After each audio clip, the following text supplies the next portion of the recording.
All right, guys. Hey, thanks to Commissioner Peterson for that nice roadside chat. Whenever I'm out here, he sees me next to the road doing maintenance or camera filming. He'll stop by for a 30-second chat, give a quick update to each other, and he's got to go to work. It's 5. The sun is setting right behind you. You see the shadow behind me for the trees across the road, and he's heading down to work. Fantastic guy. So the local coward is going to call me out for being a soil health fraud. And I thought I did a good job over the last number of years of sharing my journey of how to transition away from corporate ag, of just buying every little thing and trying to build natural fertility in the soil and get more connected directly to the consumer, whether it's our beef direct off the land, whether it's beans that go right for tofu, turducken, and tofu, turducken, and if the guy with the football runs faster than the guy chasing him and makes it across the line, he'll probably, I think we'll call that a touchdown. And turducken. But tofu, turducken. So we're trying to get more connected with the consumer. We're growing more things on the farm to other farmers who are connected to the consumer. We've really showed a lot of videos on how we've really got rid of wind and water erosion, how the water's going in our soil. I've had many videos of, hey, look at this spot. You know, I'm driving the combine through here right now, but, you know, this is the spot Dad and I used to get stuck all my life. And now look I'm driving right through it and still water there. Like, this is insane. I don't understand this. And, you know, I've been sharing my reduced fertilizer passes, and we got some good soil test experiments. The results should be coming in this fall. And so my only disclaimer for you guys is any channel that says, I'm here just to show people my day-to-day, them are the great representatives of farming. And so the first red flag of the fake natty, and it parallels, why do I even give two craps what anybody does on their channel? I normally don't, other than the fake natty farmers. And so it parallels the fitness industry quite well. And so when you have these V-Shred, Athlean X, Liver King kind of douchebags, they're just like the fake natty douchebags of farming. They're a poor representative of farming. They're a misinformation of what sustainable or natural really is. And they mislead people, and that kind of moves people away. Because you have a huge growth in the consumer sector and in the farmer sector of people trying to find true sustainable data out there, to find true sustainable farmers out there so they can figure out how to do this on their own. In our last 5 years, I thought I've done a good job. I haven't been too transparent on some of the struggle of it, but it's been a massive struggle.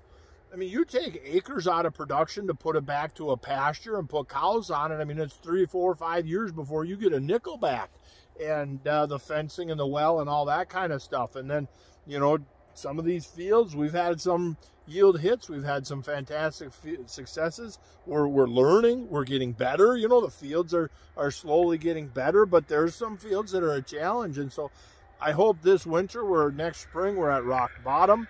A lot of our infrastructure and investment next year finally starts to pay us back and starts to work for us. So next year we should start to launch up that ladder to success very well. And so the first fake natty sign, the first sign that you got a fake natty farmer, is their about page. So when you get recommended a channel, you go to their about page. As soon as they say we're good stewards of the land and we're here to educate the public, the next sentence is very important. If the next sentence says, as to why we have to do the tile, all the tillage, all the chemical, all the fertilizer, why we need GMO seeds, fake. They're 100% a fake channel. They offer nothing but pure ignorance. They're a poor representation of the American farmer. It's 2023, not 1963. We now have many decades of science behind us to show soil health is the future of agriculture. That is where we should be going, and that is where the consumer wants their food to be grown. And so, yep. And I will also say, any channel who says I'm here to educate the consumer and this is why we need the GMO seed and blah blah blah blah knows less about soil, they know less about farming, and they know less about growing food for people than any person in the cities who has never stepped foot on dirt, who can say clearly this is why I look for, you know, organic, non-GMO, soil health-based produce, locally grown stuff. They know more than these other fake farmers ever will about soil, true soil, and growing food and farming. I stand behind that statement every day of the week. And so that's one huge big red flag right there. Educate the consumer when they're ignorant themselves. Being a good steward of the land has nothing to do with growing record yield corn and soybeans. They break their arm trying to pat themselves on the back. Make sure you thank a farmer, feed the world. And it's like, who are you kidding? The next big thing is some of their, well, I guess it's their content. Their content. So part of the content is their scientific studies. So some of these fake natty farmers, if people argue with them online, they'll say, you don't know my farm. I do cover crops, or I do strip till, or I do no-till, or I tried some organic, or I tried this, or I tried that. And but yet you look at their content, and their content is nothing but fighting mud, putting on all the chemicals and fertilizers, commercial stuff. And it's like, no, your content tells the truth of your farm. You can say what you want to say, but everybody can see you're not sustainable. You're a fake natty farmer. The other one is their trials. Any farmer who says, hey, we're going to do a no-till test plot. And so the rest of the field we got in 2 weeks ago because we were able to do tillage on the rest of the field. But that spot there is just too wet.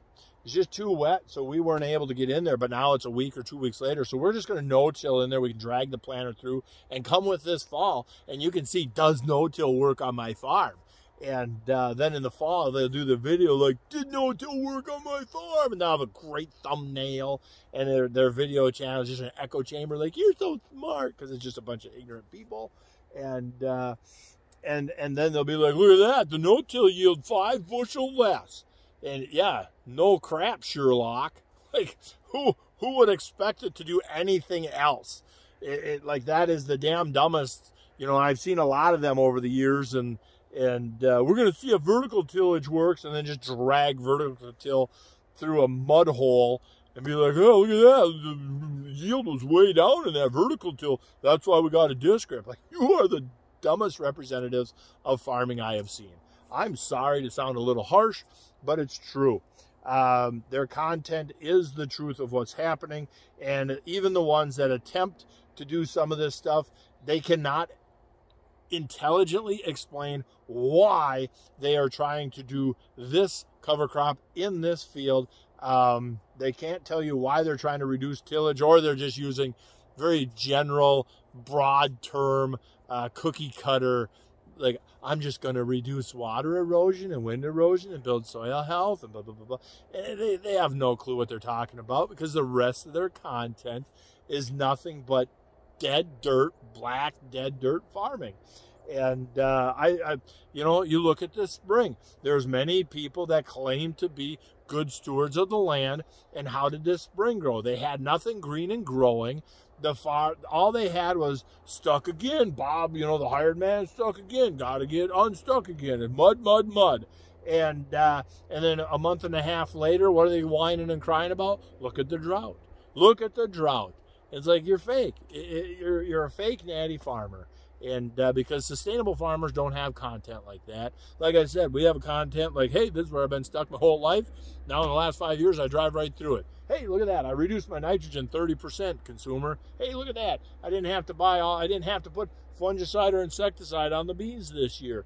Awesome. You know, that's true sustainable content. And so, I don't know. I'm just going to leave it right there, guys. You guys let me know what you think.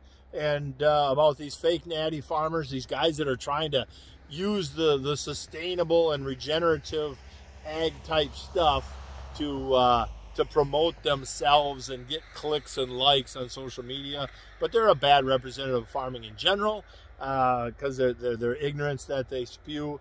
And you know, when you see them on social media and they're bashing non-GMO marketing and promoting, you know, this is why I have to use GMO. And like I said, I've learned a lot. I actually have a why do I use GMO video out there like 5 years ago.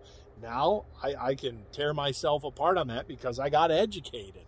And so, oh, but I'm a hypocrite now because I argue with myself. But yeah, guys, I'm just going to leave it right there. You guys let me know what you think, and we'll go from there.